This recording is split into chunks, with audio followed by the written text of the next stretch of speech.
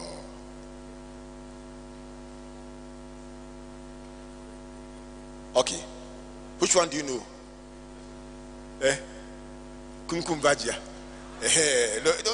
Even that one. Yesterday I saw some Indian one with chi. Is that the one? Mekum Sisia, Mekum. I loved it. Yesterday was the first time I saw it. It was very funny. But on a more serious note, Oshin was the first soap opera that was showed, series that was showed in Ghana. It was a Japanese girl. Very sad story. And I was very surprised one day when there was Dumso and on the Osulabadi road, people were going from house to house looking for somewhere to watch Oshin. But the person who made my day the most was a man who was carrying his television and looking for somebody who had light. I have a television. If you have light, let's partner. Finally, when he found somebody, he said, you know what? I have brought my television. You two bring your light. Let's watch it on the veranda. So he put the television on the veranda. They watched the Oshin together. When they finished the Oshin, thank you very much, he carried his television and he was off.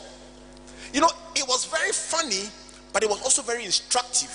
This is a man who has made a commitment that come rain or high water, I'll watch Oshin. And yet, somebody can take your wedding dress as a fashion designer and tell you that because of light off, they couldn't finish on time. Sorry. Your invitation card, we didn't finish. The contract, we didn't finish. That just like that. One of our greatest references in business was when we printed 10,000 copies of something for a client, our biggest client, and in the transition of the work into the machine, there was a graphic issue that corrupted the file. So we delivered a job and all the T's were not crossed. we changed all the T's to L. We delivered a job to the client and we got a call. We said, you know what? We are so sorry.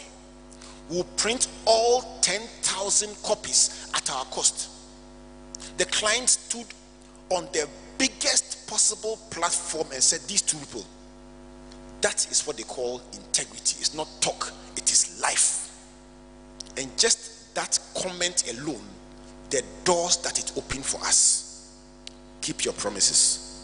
It will cost you, but it will reward you big time. The next one is relational capital. Canvas spoke about it. Let me add my word. Build relational capital.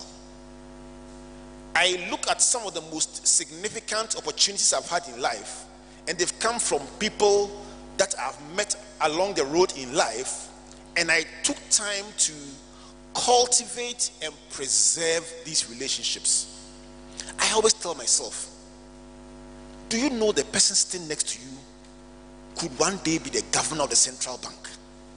Do you know the person sitting next to you in this conference could one day be the president? And if you come to a conference like this, do you know it is said that for every conference like this, it is the top 5% of thinkers who attend. So just by being here, you are the top 5% of thinkers in this university. Isn't that good news? Clap for yourselves.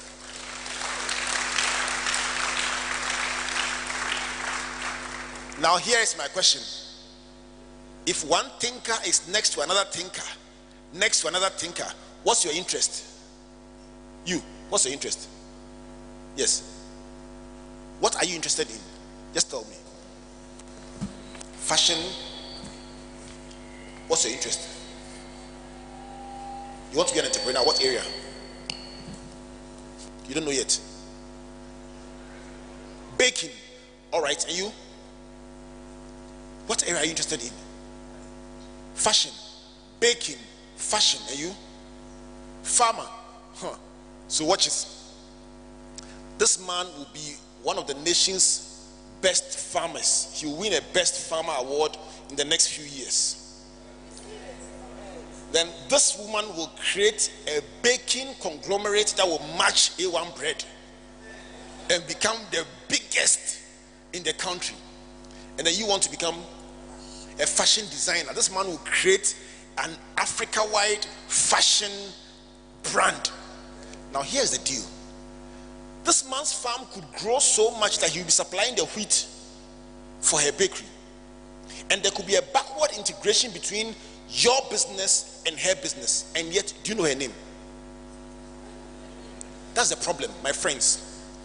He's sitting next to the person who could open the biggest door to him in life. Even hello. You haven't said it and you are waiting for the degree. Please. Say hello to somebody. And ask them their name. When I stand here and I talk about people I have met, people I have interacted with, I didn't snub them when I met them. I said hello. So find out what course they are doing. Say hello to them. Tell them your name.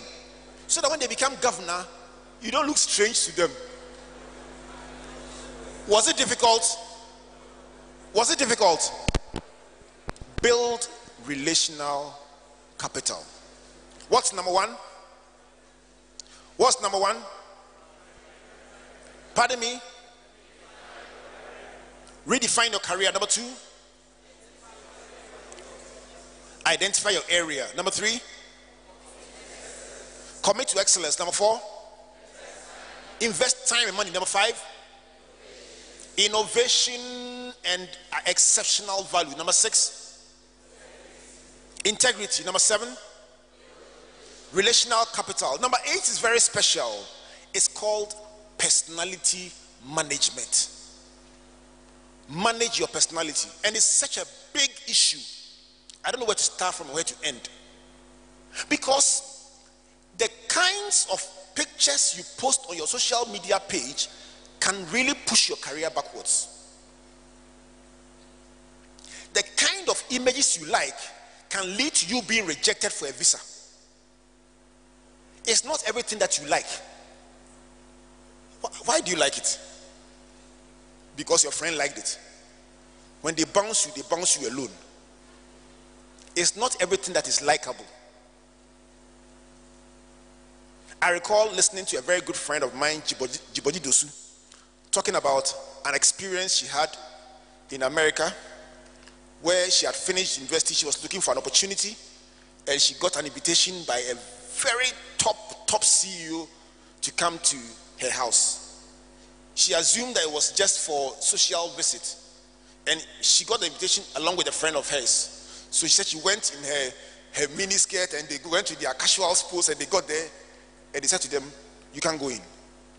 She said, "Oh, the boss invited me. This is the card, everything." They said, "Oh, sorry." He said, "Oh, you don't understand.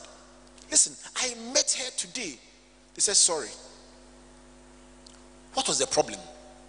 Inside the house, Bentley, BMW, Mercedes-Benz, Rolls-Royce. It was a gathering of CEOs in black tie. And the inviter was looking for an opportunity to showcase two exceptional young talents looking for jobs.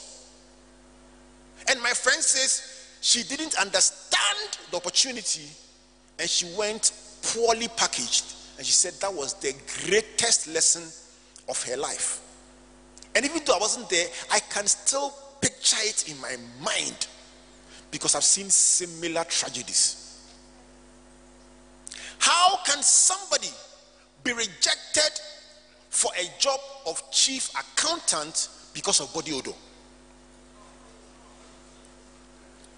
Not balance sheet, not P&L, not cash flow, not interest rate, body odor. Manage your personality. Know how to dress. Know how to talk. Know how to carry yourself. When you go to an event and there are accomplished people there, don't go and camp around the reception. And don't fill your plate and say every knee shall bow. Listen, no matter how hungry you are from the house, if you go to an event where there are CEOs and accomplished people there, please don't eat.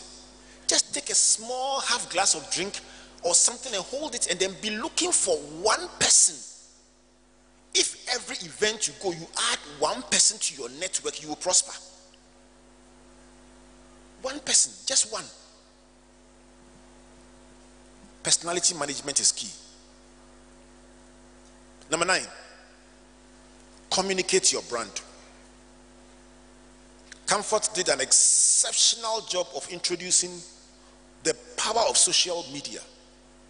And let me just say that some of the most amazing opportunities we've got in life are a result of people saying, "We heard about you. We read about you." I was being introduced on the flight just an hour ago to a real estate mogul by a former minister of state. He said, "Oh, Chief, this is Albert Okran." Then he said, "This is the founder of this chain of businesses." And the man said, "Albert, I know him very well." Then he began to say the things I had done, and I opened my mouth like this. Communicate your brand. Little by little, patiently, deliberately, thoughtfully. I'm speaking especially to those who say, "I don't have many advantages, I don't have money, I don't have this," but you have something God gave you. Communicate it little by little. You don't know who's watching, and you don't know how one opening can change your life forever.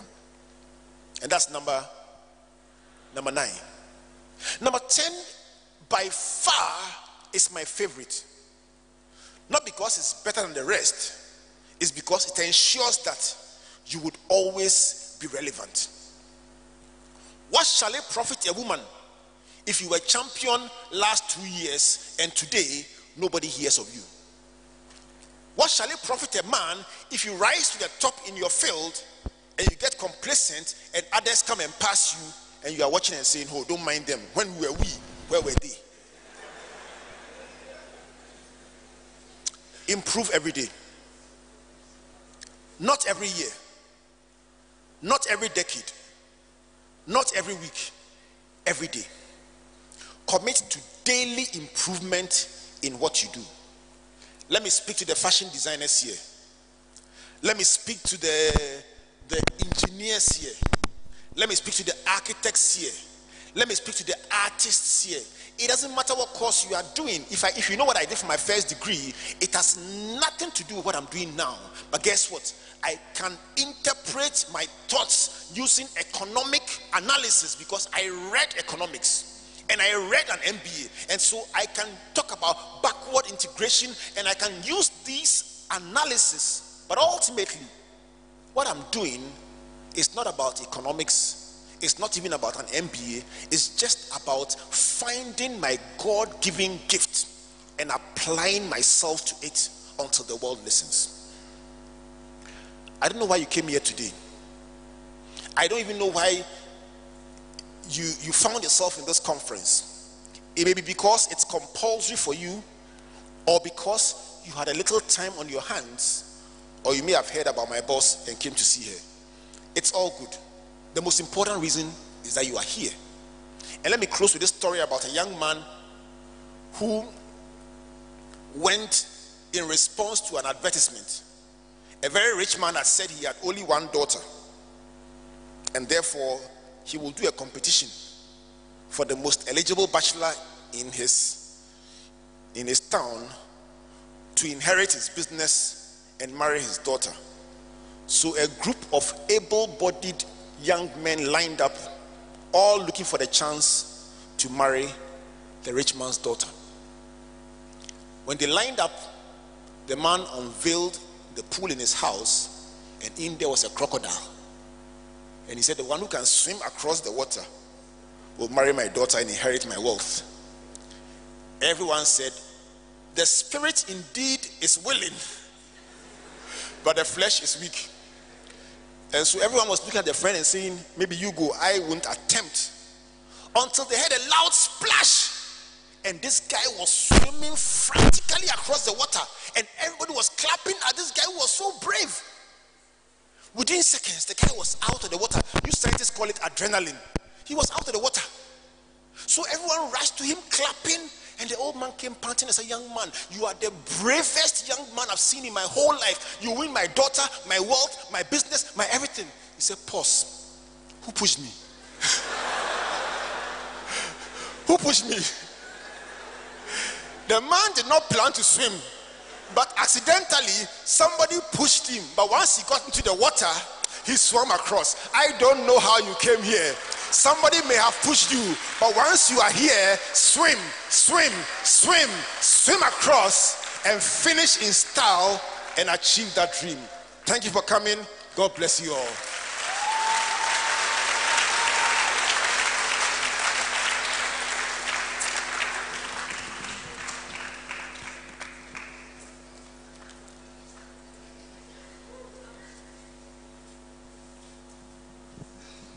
Thank you very much.